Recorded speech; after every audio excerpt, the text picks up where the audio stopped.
Lelo tosala bongo masque à base naturelle, masque salami bongo na gombo pour lutter contre ba acné na elongi. Bienvenue.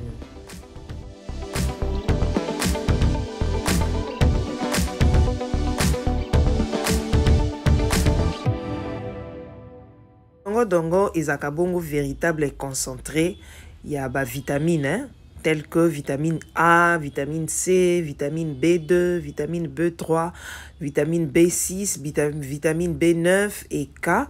Ils ont aussi composé d'antioxydants tels que bêta-carotène, la lutéine, la quercétine, la zéaxanthine. En tout cas, gombo ezaka bien parce que sa composition organique riche ou et ça là que peau ezala bien nettoyée, bien cicatrisée, bien entretenue et améliorera la santé à peau et accélérera la guérison nango contre la cicatrice, contre la acné, la tache en tout cas ici là on produit. Alors premièrement, faut d'abord nettoyer gombo na yo. Toujours qu'à trois pièces.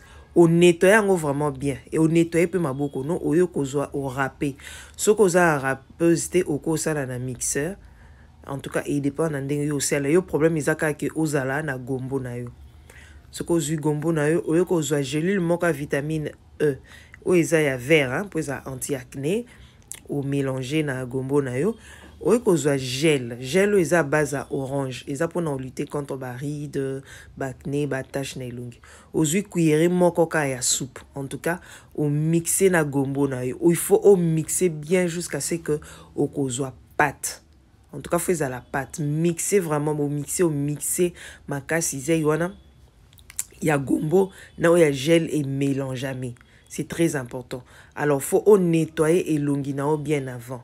Faut vraiment qu'on nettoie elongi très bien. Après, au kozwa gombo na yo ou appliquer sur tous les visages jusqu'au cou. C'est très important pour na kingo pour mon pays kingo na biso pe izaka na besoin et a produit pour izala bien. En tout cas, faut au déposer na elongi. C'est pas facile ko ya mais yo faut za na makasi au déposer ngo na elongi, c'est très important. Ko leki ça va produire te. Et ça processus moko ça il chaque pot quoi.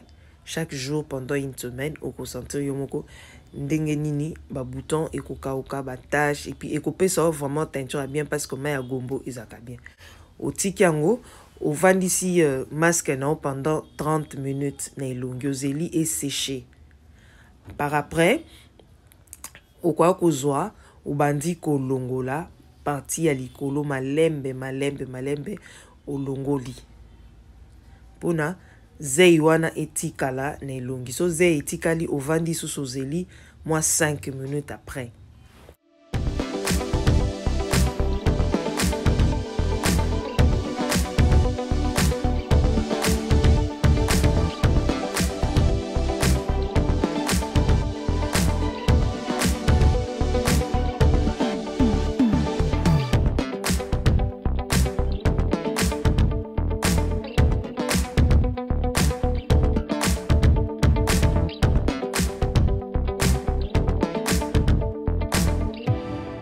Gombo ezaka on a problème te. En tout cas gombo ezaka bien pour na ko entretenir pour na biso.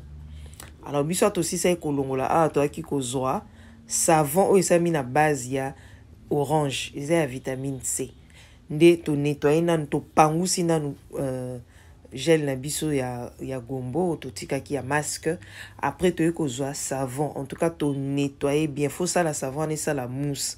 Olandisi pour no longola ba résidus nyonso o etikalaki ya ba gombo ya masque ya ba produit nyonso sailaki ozeli pe savon na wana pendant 3-5 minutes après ok on nettoyer vraiment bien so ce qu'on nettoyer o koza ba produit na olandisi comme d'habitude voilà gant o ezaka bien parce que gant il permettra ka au longola au sapi ba mouvement circulaire, c'est très important au moni na longo le moni longnande ça la bien voilà en tout cas gombo ezaka bien et puis ça rappelle elongi glow moi bien glow naturel glow moi kitoko quoi